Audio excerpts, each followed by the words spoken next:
Please be seated.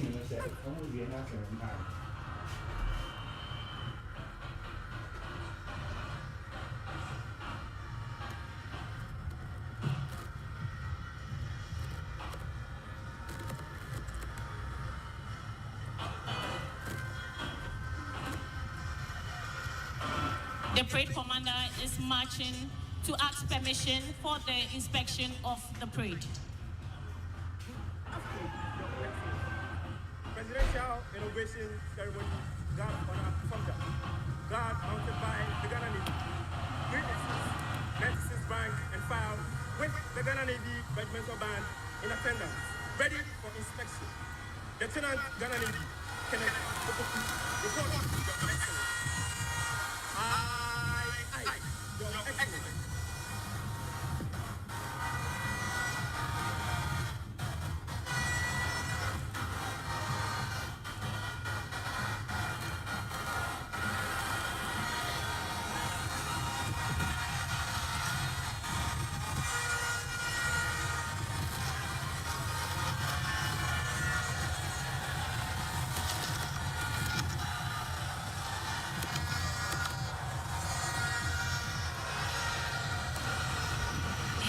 Your Excellencies, distinguished guests, ladies and gentlemen, this morning we have the Navy Regimental Band on parade.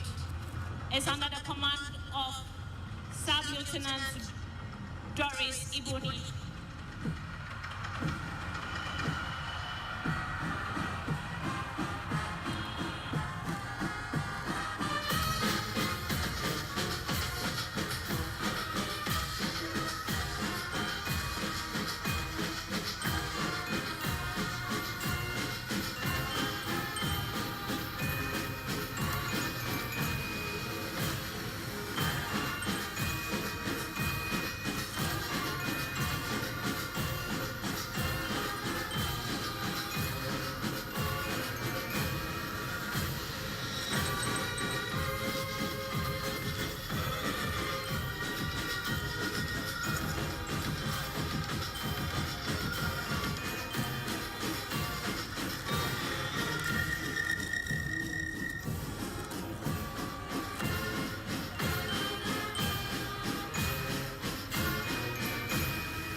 permission to march off the guard. I, Your Excellency.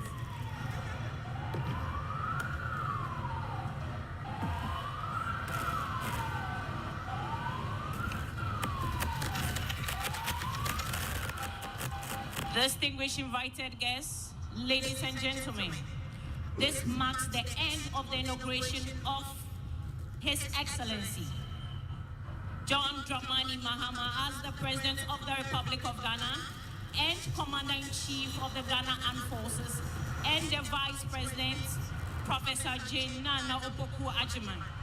Distinguished invited guests, ladies and gentlemen, let's all remain seated as the President takes leave of us.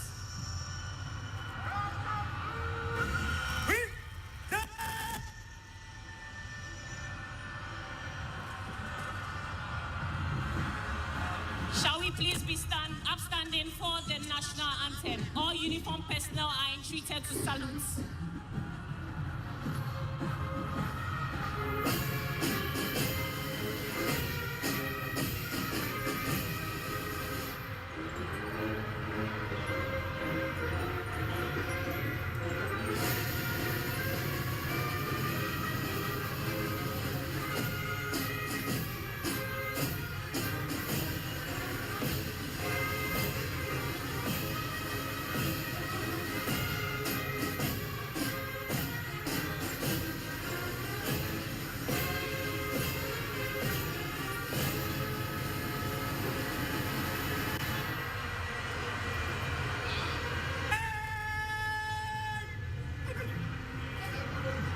Distinguished invited guests, ladies and gentlemen, let's all remain seated as the President takes leave of us. Please be seated.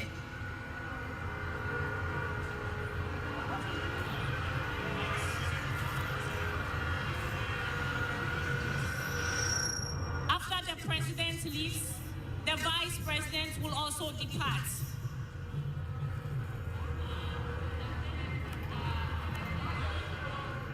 After the Vice President, followed by the Speaker of Parliament and the Chief Justice, Her Ladyship.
Please, let's clear the way for the President to leave.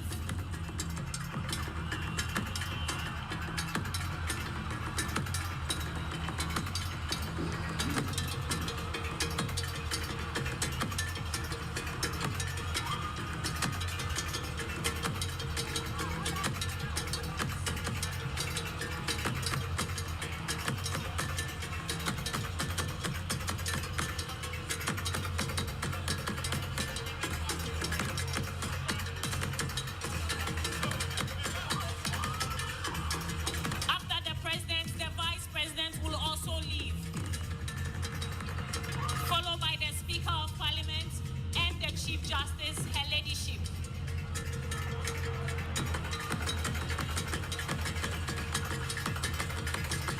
Your Excellencies, distinguished invited guests, our heads of state and dignitaries will depart in order as they came in.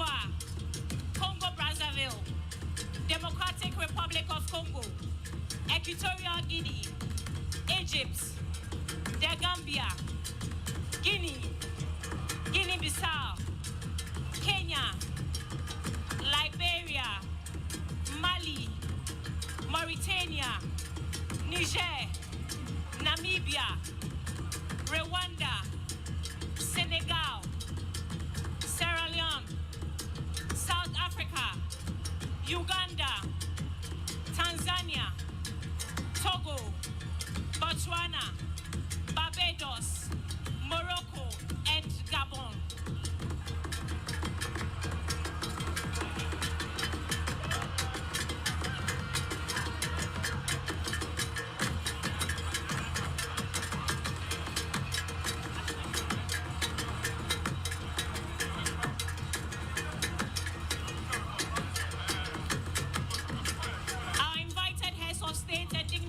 Would depart in this order: Nigeria, Benin, Burkina Faso, Cape Verde, Cote d'Ivoire, Congo-Brazzaville, Democratic Republic of Congo, Equatorial Guinea, Egypt, the Gambia, Guinea, Guinea-Bissau, Kenya, Liberia, Mali, Mauritania, Niger, Namibia, Rwanda, Senegal, Sierra Leone, South Africa, Uganda, Tanzania, Togo, Botswana, Barbados, Morocco, and Gabon.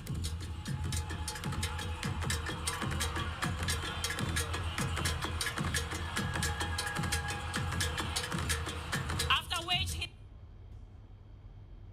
His Excellency John Ajekun Kufuor will also depart, followed by His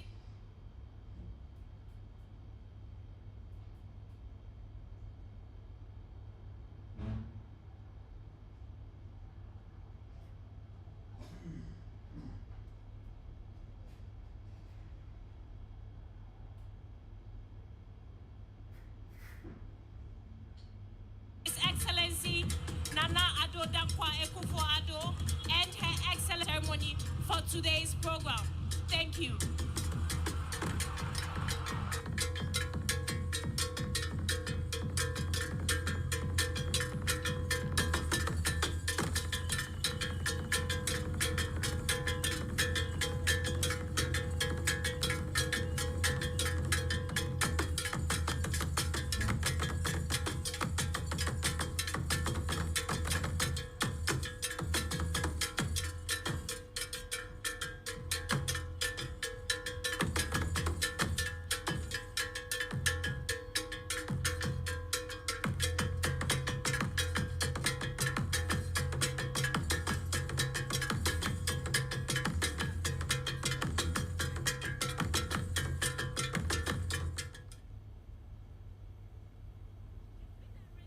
Historic moments here at the Independence Square, where we've just seen the investiture of the President John Mahama and the Vice President, Her Excellency Nana Jane Opoku-Agyeman. It's been a historic moment because for Ghana, this is the first time we are having a female Vice President, and the atmosphere here has been so energetic and overwhelming.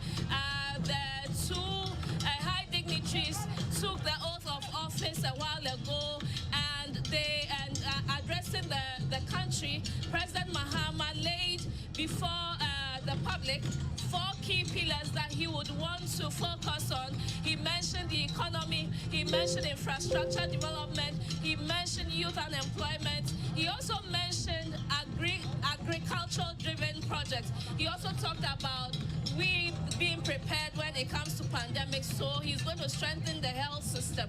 These are some of the key things that I resonated with me. I don't know about you, Maureen. Right, so he spoke about the 4 key thematic areas that you'll be preoccupied with in the short term, and that has to do specifically with the Ghanaian economy. Number 1 is going to restore macroeconomic stability, make sure that he reins down inflation, brings down our debt levels, and improve the whole macroeconomic environment. Number two, he will be beginning a process to open Ghana up for business again. According to him, a lot of businesses have left Ghana because of the kind of fiscal environment that they found in the last 4 years. So what he's going to do, which is number two, is to make sure that he opens Ghana up for business again. And so he's saying Ghana is ready to work again. Number three, the president wants to ensure accountability and openness. That's where he'll be dealing with corruption, and also making sure that he puts in place the necessary structures to ensure that even the appointees that he's dealing with now do not find themselves engaging in corrupt practices. And if any of them happen to do so, the structures will be able to identify them and, met out the necessary punishment. He's been talking about the 24-hour economy, and he's inviting the private sector, he's inviting the international business community to buy into this idea of a 24-hour economy where for 24 hours, Ghana is not going to sleep. Businesses are not going to sleep. The key public sector service providers, like the DVLA, like the passport service, the passport office, the 24-hour economy, these organizations are going to be working around the clock to ensure that the ease of doing business improves, and the turnaround time of doing business actually is shortened to improve the business environment. His Excellency has also been talking about the fact that he's going to reset Ghana. I mean, certainly you would expect that resetting Ghana, appears in his speech, that he will reset Ghana. He's inviting Ghanaians to have a change in attitude, to come and make sure that we have a mother Ghana that we'll all be proud of, certainly. So His Excellency the President also talked about inclusiveness. He talked about focusing on innovation. He also said he would be transparent. I mean, he would be accountable for his actions and the actions of the members of his government. I mean, these are some of the things that we are looking out for to address corruption, to address the fact that many people feel left out when it comes to governance, persons with disability and all that. But he has said that his government is going to focus on inclusivity, is going to focus on accountability and innovation. He has also reassured the millions of people who voted for him that he is going to turn those votes into a profitable venture, a venture that will serve them well, and that he is not going to disappoint them, even though he admits that the task ahead is a tall order. He started his speech by painting the global economy, how COVID-19, how climate change has affected the global economy.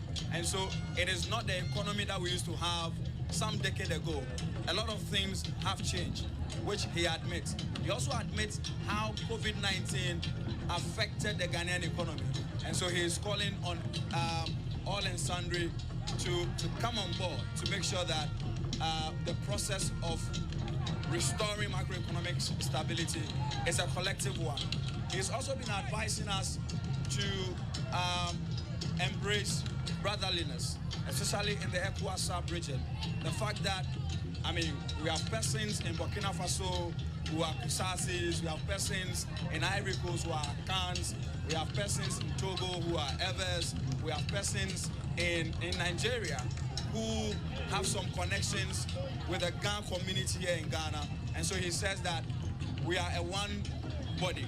I mean, immediately after he won the elections, you realize that he's been dashing to his ECOWAS his ECOWAS neighbors and making sure that he kickstarts that whole process of having a mutually beneficial relationship with these neighbors which are close to us. So you see that almost all of them in the sub-region came for his investiture, the keynote speaker, the Nigerian president, Tinubu. I'm being told that this inauguration has been widely patronized by more African countries or more dignitaries from the world and African countries especially. It has never been seen before. What has that got to say with our bilateral relations with our foreign neighbors? For me, I think it is to be expected.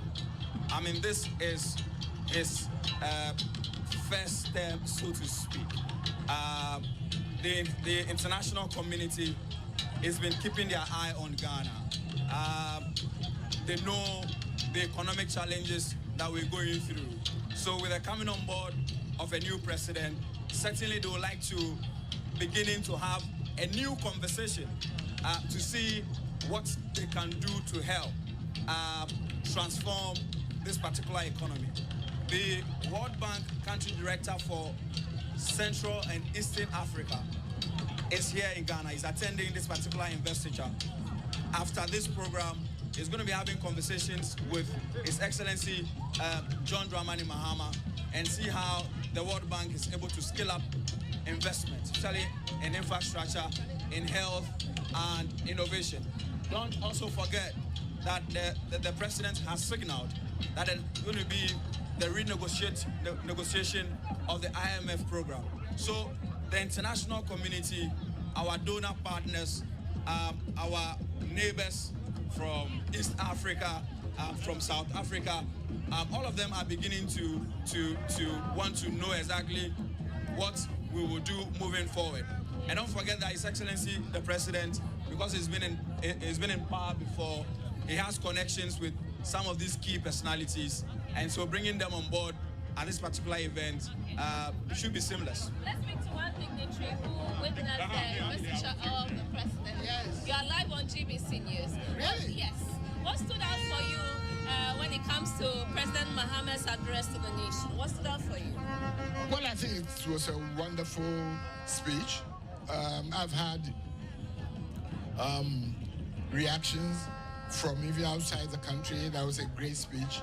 And, you know, the challenges that President Mahama and this government, our government, faces is real. I mean, it's a very tough economy. The political situation is also tense. But he's performed before, you know. That's really why we all believe that he can deliver. Because the country needs some healing. It's been a tough period. People have gone through some really rough times, and the expectations are high. But I think that short of asking people to lower their expectation, government as government will also have to meet them halfway. I think that the 120-day social contract, for instance, is really exciting, and with a bit of effort, that should lower, you know, the heat in the country. Do you think Ghanaians are going to be patient with President Mahama as he asks Ghanaians to lower their expectations as he tries to address their needs? Oh yeah, it's a question of education. The need is real, but at the same time, if we're able to explain to them the reality, they know the times, they know the state of the economy, but we need to explain what that means in real terms.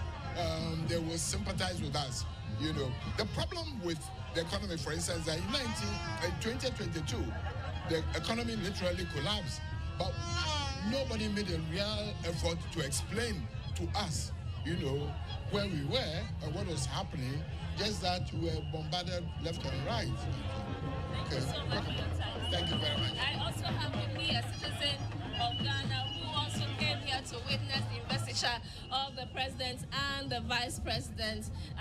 Hello, sir, what's your name? But me didn't Manuata, Mekachi. Okay, Katrina, I'm interested in me. Me didn't Manuata. Sentia me baha, nyobina dembaha.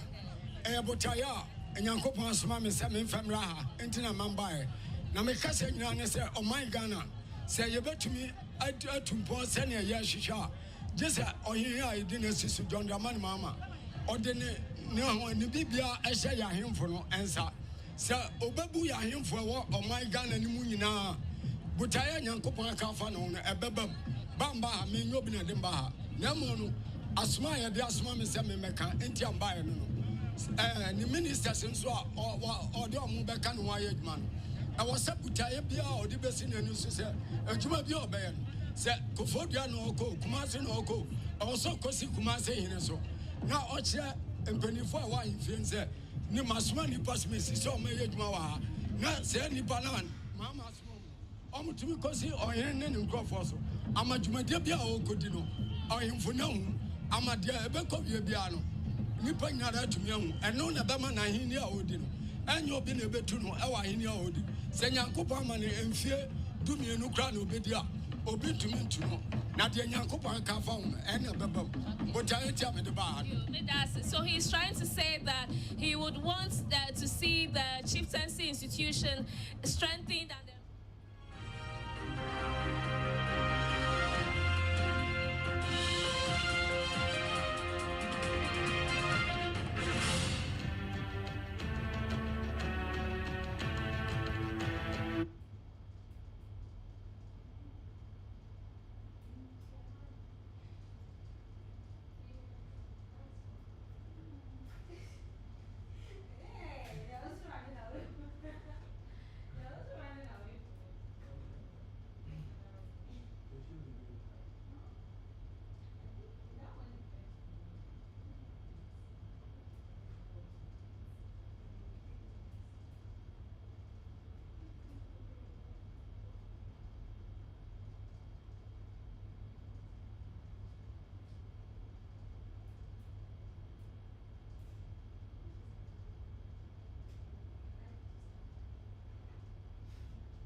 Nkrumah, he particularized him. Yeah.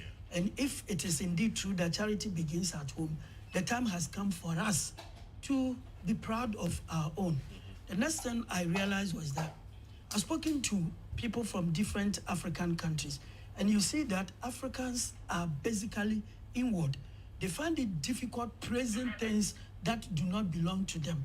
Here we found in His Excellency President Tinubu's speech praising the Black Star, that now Africans are seeing the Black Star up there.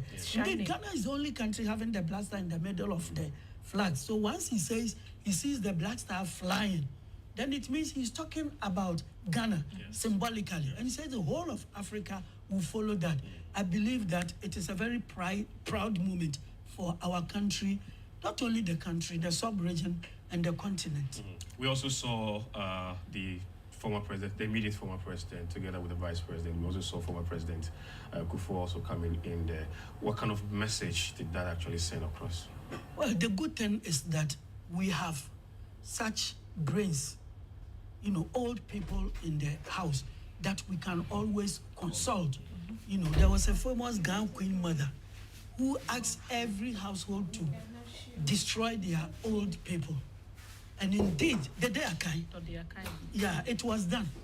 And something happened, and they needed the advice of an old man. And it was one person who preserved his grandfather, who was able to make use of that old man for the benefit of the Ghana state. So if we have people like President Kufuor still alive, and so many elderly people in both MPP and NDC, and then in the technocracy, like former VRA chief executive, UCG, Banco, they are all there.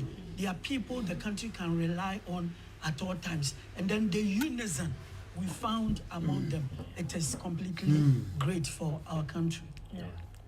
I think that, for all women, the moment where we saw the vice president taking that stand and,